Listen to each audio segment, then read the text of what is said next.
niftee bahuuf jirti akkuma biiftuu ganamaa. Ija hojii kee nyaachuuf jirta kanan daagatii yanamaa.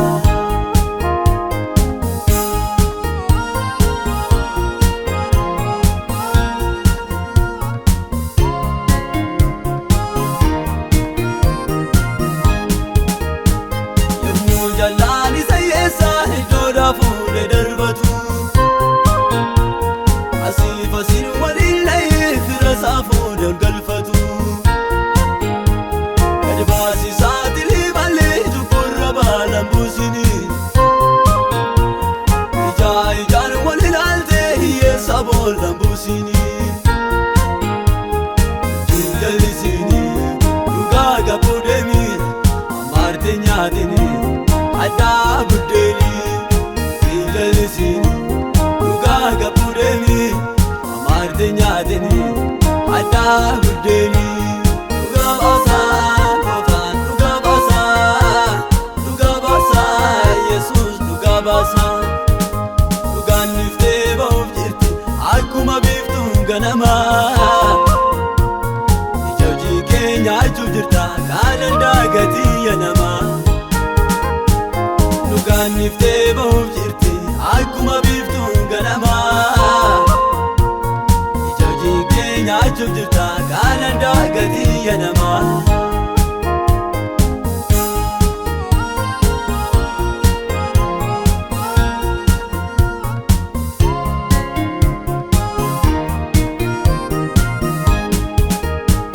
Walii galaanii dhoksanii nama dhugaadhaaf dubbatu. Wayyaa lubaa uffatanii hulaa hulaarra dhaabbatu. Yeroon malee abdii qabdu kufti barcumni jallina. Akka baalaa harcaanii goganii ijaan argina. Ija hojii isaaniitu irratti mirkanaa. Aduun otoonni itti dukkanaa. Ija hojii isaaniitu irratti mirkanaa. Aduun otoonni itti dukkanaa.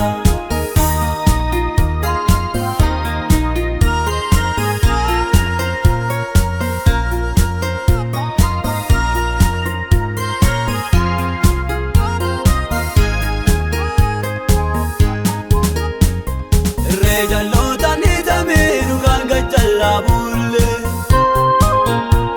Waan humna hin qabne fakkaatee yeroof qajeelee bulle. Guyyaa Waaqayyoo hiikkatee dhugaan mataasaa ol qabata. Billaa horaatee ol jedhee ka'ee iddoo isaa dhaabbata. Gaafaas jiraachuunsaa macaatti mul'ata. Ilma Waaqayyootu waaqarraa dubbata. Gaafaas jiraachuunsaa macaatti mul'ata. Ilma Waaqayyootu waaqarraa dubbata. Dhugaa baasaa gooftaan dhugaa baasaa, dhugaa baasaa Yesuus dhugaa baasaa. Dhugaan niftee bahuuf jirti akkuma biiftuu ganamaa. Ija hojii kee nyaachuuf jirta kanan daagatii yanamaa. Dhugaan niftee bahuuf jirti akkuma biiftuu ganamaa. Ija hojii kee nyaachuuf jirta kanan daagatii yanamaa.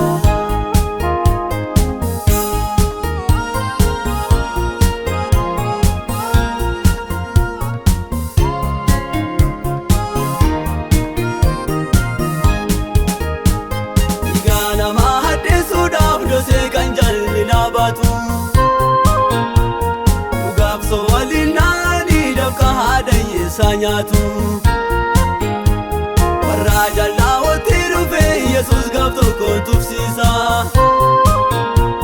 Dhugaaf dhaabatee jira innis akkamitti dhiisa. Hafuuratti eegi hinaaf hin seeyini. Idda ishee kutaa nagatoon jeeyini. Hafuuratti eegi hinaaf hin seeyini.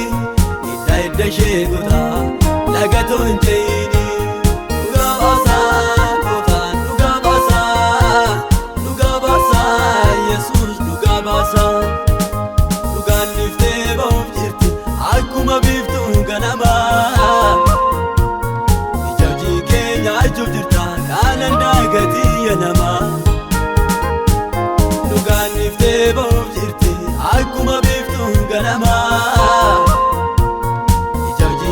nyaachuuf